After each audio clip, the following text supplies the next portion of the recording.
Marisa Zahra. Nama saya Nazwa Prataim. Kita dari kelompok 16. Sekarang kita lagi ada di Museum Situs Kepurbakalaan yang terletak di Banten.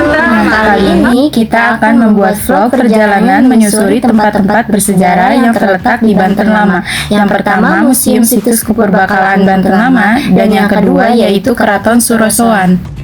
Halo teman-teman, saat ini kita berada di Museum Situs Kepurbakalaan Banten Lama yang diresmikan pada tanggal 15 Juli 1985 oleh Direktur Jenderal Kebudayaan Departemen Pendidikan dan Kebudayaan.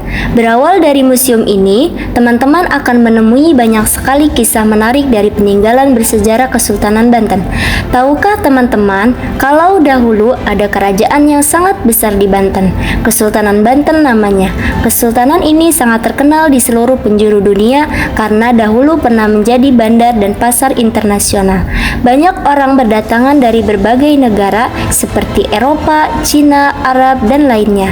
Kesultanan ini sudah berdiri sejak tahun 1552 sampai 1813. Dengan masa kejayaannya berada pada tahun 1651 sampai 1672. Nah, mengenal lebih dekat Museum Situs Kepurbakalaan, untuk merekam kejayaan tersebut, museum yang berdiri di atas lahan seluas 10.000 meter persegi ini menyimpan lebih dari sekedar cerita. Bangunannya unik, membawa gaya arsitektur tradisional Sunda, dan di dalamnya tersimpan ribuan artefak asli maupun replika yang terbagi dalam beberapa klasifikasi utama, seperti arkeologika, numismatika, dan etnografika. Saat melangkah ke area halaman, kita akan langsung disambut oleh meriam Ki Amuk, sebuah meriam legendaris sepanjang 2,5 meter hasil rampasan dari tentara Portugis. Begitu masuk ke dalam gedung, dua buah gerabah berukuran raksasa langsung memikat pandangan, menjadi saksi bisu keahlian teknologi masyarakat Banten kuno. Nah, tak kalah menarik juga, museum ini memamerkan koleksi koin kuno beraksara Jawa dan Arab Pegon, serta pecahan keramik asing asal Myanmar, Tiongkok, hingga Eropa. Semua benda ini membuktikan betapa masifnya aktivitas perdagangan internasional di Pelabuhan Karangantu pada masa lampau. Melalui museum situs ini, kita tidak hanya melihat masa lalu, tetapi juga belajar menghargai mahakarya warisan leluhur Nusantara. Nah, selanjutnya kita akan menelusuri Keraton Surosoan. Surosoan, yang dikenal juga dengan sebutan Fort Diamond, keraton yang pertama kali didirikan oleh Maulana Hasanuddin ini menjadi pusat kekuatan politik pada masa Kesultanan. Awalnya, keraton ini merupakan bangunan sederhana, kemudian mengalami beberapa perubahan.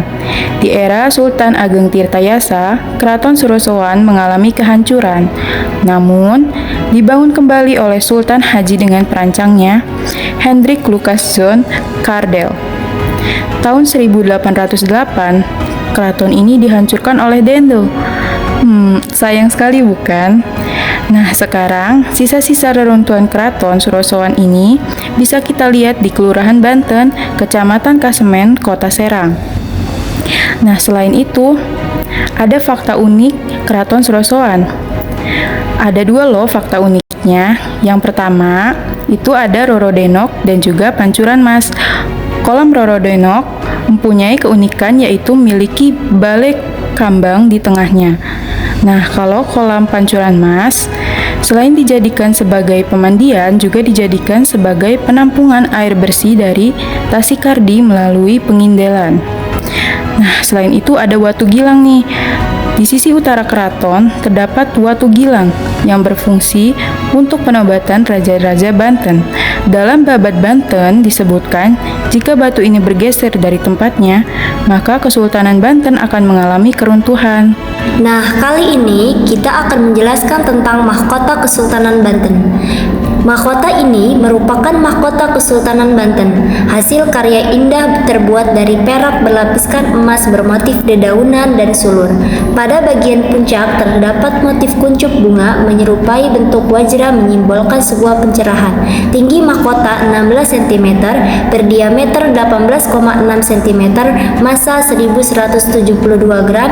Mahkota indah ini dihiasi 40 batu permata merah rubi dan 16 mutiara di bagian badan mahkota, 32 batu permata zirkon hijau di bagian atas mahkota, dan 8 mutiara di bagian puncak mahkota. Mahkota Kesultanan Banten ini tidak berfungsi secara fungsional, namun lebih bersifat simbol regalia kesultanan. Mahkota digunakan dalam prosesi Crown the King sebagai simbol kekuasaan.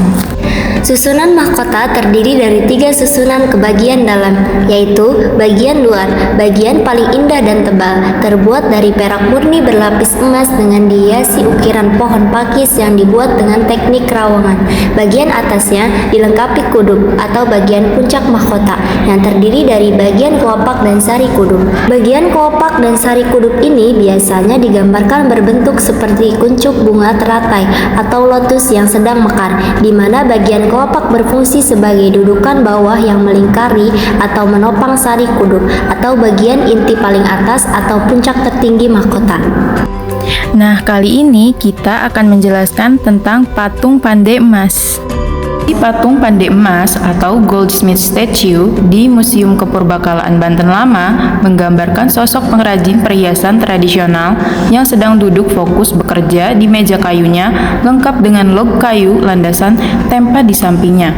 Berdasarkan data arkeologis yang tertera pada panel informasi di belakang patung, keberadaan profesi khusus ini membuktikan bahwa selain bermata pencaharian sebagai petani, nelayan atau pedagang, masyarakat Kesultanan Banten tempo dulu juga memiliki golongan pengrajin dengan keahlian pertukangan yang sangat spesifik, termasuk pandai emas yang berperan penting dalam industri kerajinan logam mulia di kota pelabuhan internasional tersebut. Nah, di dalam museum ini juga ada kowi.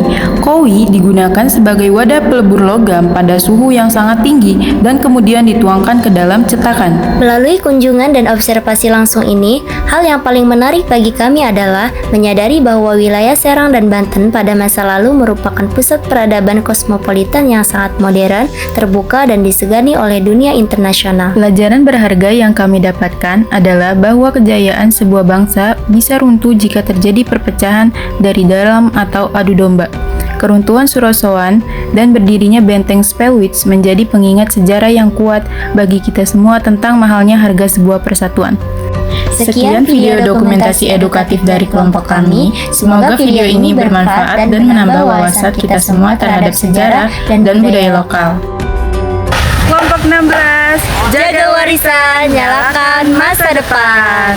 Thanks for watching. See you.